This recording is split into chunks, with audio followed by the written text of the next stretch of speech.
26મી જાન્યુઆરી વાવથરા જિલ્લા ખાતે જે યોજાવાની છે આજ 26મી જાન્યુઆરીના ગુજરાતના મુખ્યમંત્રી ભૂપેન્દ્ર પટેલ આ પ્રસંગમાં આવી રહ્યા છે। જો કે આ પ્રસંગમાં ભૂપેન્દ્ર પટેલ આવે તે પહેલા વડગામ ધારાસભ્ય જિગ્નેશ મેવાણી દ્વારા તેમની સામે અનેક સવાલો કર્યા છે અને આ જે સવાલોને લઈને એક વિડીયો વાયરલ કર્યો છે તેની વિગતે વાત આ વિડીયોમાં કરવી છે। વૈષ્ણવજન તો તેને કહીએ જે પીડ પરાઈ જાનાને રે। નમસ્કાર, હું છું દિનેશ ઠાકોર। નવજીવન ન્યૂઝમાં આપનું હાર્દિક સ્વાગત છે।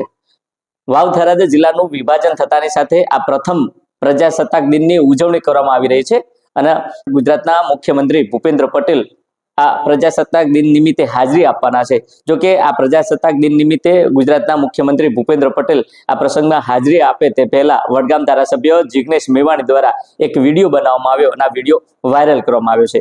જો કે આ વિડીયો વાયરલ થયો છે અને આ વિડીયોમાં ગુજરાતના મુખ્યમંત્રી ભૂપેન્દ્ર પટેલ સામે સણસણતા જે પ્રશ્નો છે આ પ્રશ્નો વડગામ ધારાસભ્ય જિગ્નેશ મેવાણી કર્યા છે અને જિગ્નેશ મેવાણીએ કહ્યું છે કે થરાદની જે જનતા છે આ જનતા વતી હું એક ગુજરાતના મુખ્યમંત્રી ભૂપેન્દ્ર પટેલને કહું છું કે વાવ-થરાદ જે જિલ્લો છે આ વાવ-થરાદ જિલ્લામાં વિદેશી દારૂ હોય, ડ્રગ્સ હોય, ગાંજો હોય, જુગાર હોય, ગેરકાયદેસર પ્રવૃત્તિ હોય, તમે રોકી શકવાના છો કે નથી અને રોકી શકવાના હોય તો તમે આ બાંયધરિયા લોકોને આપજો। કારણ કે આજ ગેરકાયદેસર જે પ્રવૃત્તિઓ છે આ પ્રવૃત્તિઓને કારણે અનેક જે મહિલાઓ છે આ મહિલાઓ નિરાધાર બની છે, અનેક બાળકોએ પોતાના પિતાની છત્રછાયા ગુમાવી છે, અનેક એવા મેડિકલ સ્ટોરો છે આ મેડિકલ સ્ટોરો પર જે નશાની જે ગોળીઓ છે આ ગોળીઓનું વેચાણ કરવામાં આવે છે અને લોકોના આરોગ્ય સાથે ચેડા થઈ રહ્યા છે।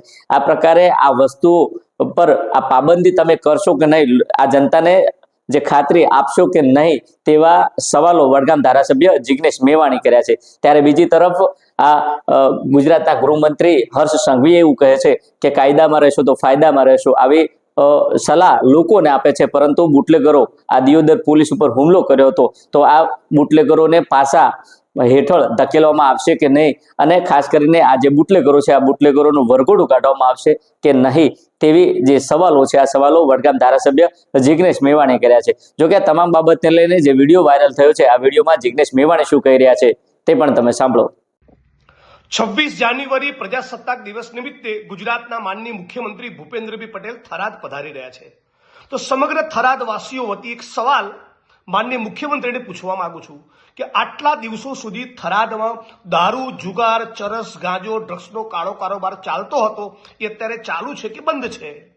જે બુટલેગરોએ દિયોદરમાં પોલીસ કર્મચારીઓને માર્યા એ બુટલેગરોની સામે તમે પાસા, તડીપાર કે ગુસ્સી ટોકની કાર્યવાહી કરી એમનો વરઘોડો કાઢવા માંગો છો કે કેમ? અને જો તમારાથી શેક્યો પાપડ તૂટે એમ ના હોય તો જરૂર પડે અમને કહેજો।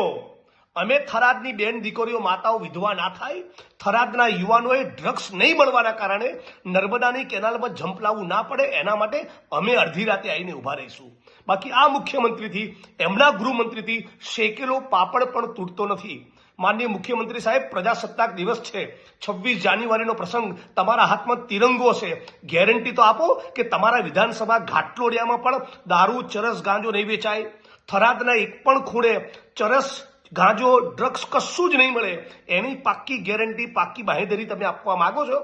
મને લાગે છે કે થરાદ વાસીઓએ તો શેકેલો પાપડ લઈને જવું જોઈએ કે શેકેલો પાપડ તોડો, તમારાથી શેક્યો પાપડ તૂટતો નથી। અમારા થરાદની કેટલી બેન દીકરીઓના સિંદૂર તમારા ભ્રષ્ટાચારના પાપે ઉજાળ્યા, કેટલી બેન દીકરીઓ, માતાઓ, દેવી પૂજક, રાવણ, ઠાકોર, માજીરાણા, દલિત, કેટલી ગરીબ બહેનો વિધવાથી તમારા પાપના કારણે મેડિકલ સ્ટોર પરથી નશો કરનારી કેફી પદાર્થો ભેળવેલી ગોળીઓ 15-20 વર્ષના યુવાનો લેતા થઈ ગયા। કેનાલોમાં લોકોએ જંપ લાવીને આત્મવિલોપન કર્યું ડ્રગ્સ નહીં મળવાના કારણે। તમે આવું થરાદ બનાવીને મૂક્યું? થોડા લાજો, જરા શરમ કરો। હું આશા રાખું છું કે 26મી જાન્યુઆરીએ માનનીય મુખ્યમંત્રી આ મુદ્દે સ્પષ્ટતા કરે। એ નહીં કરે તો જનતા રેડ કરવા માટે અને આ મુદ્દે લડી લેવા માટે અમે કાલે પણ સક્ષમ હતા, આજે પણ છીએ। બાકી તમારા હાથેથી શેક્યો પાપડ પણ તૂટે એમ નથી। તમે જો તે પ્રકારે ગુજરાતના મુખ્યમંત્રી ભૂપેન્દ્ર પટેલને અનેક લોકો જે વાવ-થરા જિલ્લાના લોકો છે આ લોકો વતી જિગ્નેશ મેવાણીએ સવાલો કર્યા છે અને કહ્યું છે કે વાવ-થરા જિલ્લામાં જે વિદેશી દારૂ હોય, ડ્રગ્સ હોય, ગાંજો હોય, આ જે વેચાય છે તેના ઉપર પાબંદી લાવવામાં આવશે નહીં અને આની ખાતરી જનતાને આપવામાં આવશે કે નહીં તેવા સવાલ કર્યા છે. બીજી બાજુ જો ગુજરાતના મુખ્યમંત્રી ભૂપેન્દ્ર પટેલ આ તમામ જે વસ્તુઓ છે આ વસ્તુઓ પર પાબંદી ન લાવી શકતા હોય તો તમારાથી શેક્યો પાપડ પણ નહીં ભગાય તેવું પણ વડગામ ધારાસભ્ય જિગ્નેશ મેવાણી કહ્યું છે. જોકે આવનાર સમયમાં ગુજરાતના મુખ્યમંત્રી ભૂપેન્દ્ર પટેલ આ વાયરલ વિડીયો લઈને શું કહે છે અને કેવા પ્રકારની પ્રતિક્રિયા આપશે તે તો આવનારો સમય બતાવશે. દિનેશ ઠાકોર, નવજીવન ન્યૂઝ, વાવ થરાદ.